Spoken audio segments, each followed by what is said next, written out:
This wasn't it. Crouching down, laying the reins to all of the horses over the hitch rail, he slipped out from among the animals, around the edge of the boardwalk, and into a dusty alleyway. As soon as he felt the shadow of the alley engulf him, he broke into a hard run and didn't stop until he reached a corral full of horses behind the town livery barn. No sooner had Parks slipped away into the alley than the ranger had also caught sight of Detective Chief Longworth. As soon as he saw the detective, he shot a look toward Maria. Had she seen Longworth? He wasn't sure, and he needed to know before the fight started and Maria stepped forward and Longworth mistook her for one of the Stockton gang and... It was too late. The door of the bank burst open.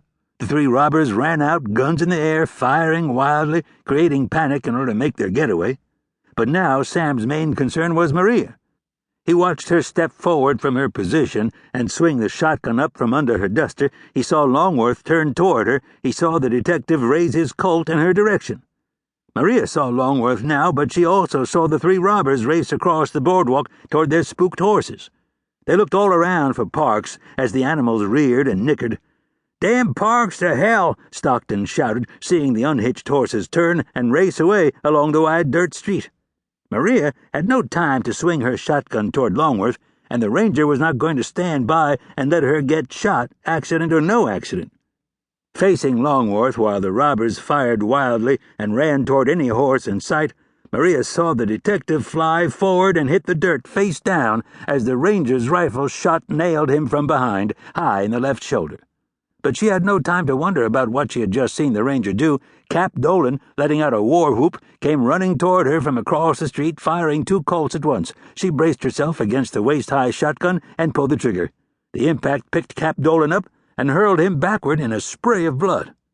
In the street, Harry Dolan saw his brother fall. He turned, standing in the seat of the topless buggy where he'd just jumped up into and thrown its driver to the ground. "Brother Cap!" he shouted, firing at Maria as he spun the buggy quickly and raced straight toward her. Sam's second rifle shot hit the robber in his chest, picked him up and flung him backward over the rear of the buggy, leaving him face down, moaning in the dirt. The buggy raced another 20 yards before slowing to a halt in the middle of the dirt street. Charlie Stockton had managed to make it halfway down the boardwalk while the ranger had been busy shooting the detective and Harry Dolan. While he ran, Stockton had reloaded his Colt. Now, as the ranger turned the rifle toward him, Stockton fired repeatedly and shouted at the ranger as he ran, "You won't take me alive, you dirty son of—" The ranger's shot cut his threat short. The slug hit him in the rib cage just beneath his right arm and sent him crashing through a large glass window and pummeling into a display of sharp farm implements. Barely before the sound of glass breaking and metal implements clanking had settled, the ranger hurried up the street toward Maria. She had walked over to the detective who was lying on the ground and had stood over him. "Are you all right?" "Sam, master. See, I am all right," Maria assured him. She gestured toward Longworth, who lay clutching the front of his bleeding shoulder. "He is going to need a doctor." "And here I am," said the man who had been thrown from his buggy.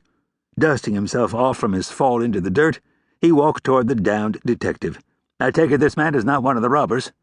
"No," Sam said. "He's a detective with Midwest Detective Agency. His name is Clayton Longworth."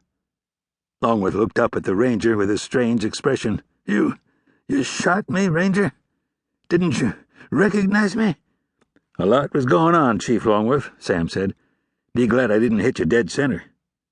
He paused, avoiding Maria's eyes, then asked the wounded detective, "What are you doing working alone anyway with as many men as you've got?" "I wanted the Stockton gang myself," Longworth said in a pained voice as the doctor attended to him. "The fact is, most of my detectives have gone over to the Pinkertons. It's hard keeping good help these days. Some of them have turned to outlawing themselves." Sam shook his head and looked at Maria, who stood staring at him. "You shot him knowing who he was?" she said quietly, just between the two of them. Sam didn't answer. "I would have taken care of it," Maria said. "I know you would have," he replied flatly. When she saw he would offer nothing more in the matter, she said in an even quieter voice, "I cannot have you shooting an innocent man to protect me." "I didn't kill him," Sam offered. "You could have," she said.